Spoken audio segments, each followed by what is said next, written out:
Hey everyone, welcome back to the How To channel. In today's video, I will guide you through how to view a private TikTok account. Open the TikTok app and navigate to the private account that you want to view.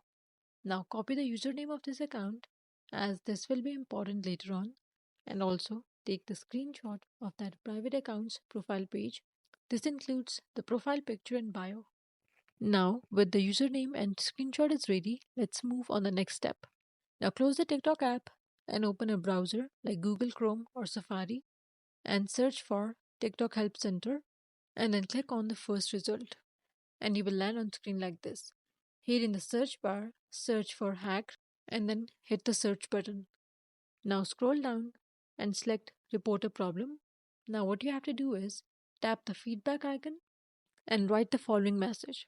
Hi TikTok team, I have been using TikTok for this years and I want to view my friend's private video on their account. But they have set their account to private.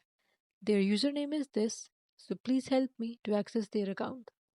Now mention the user's account here and also attach the screenshot that you took earlier. And then click on submit. Now open the TikTok app again and send a follow request to the private account. If the user accepts your request, you will gain access to their videos before TikTok respond to your submission. That's all for today's video. Thanks for watching.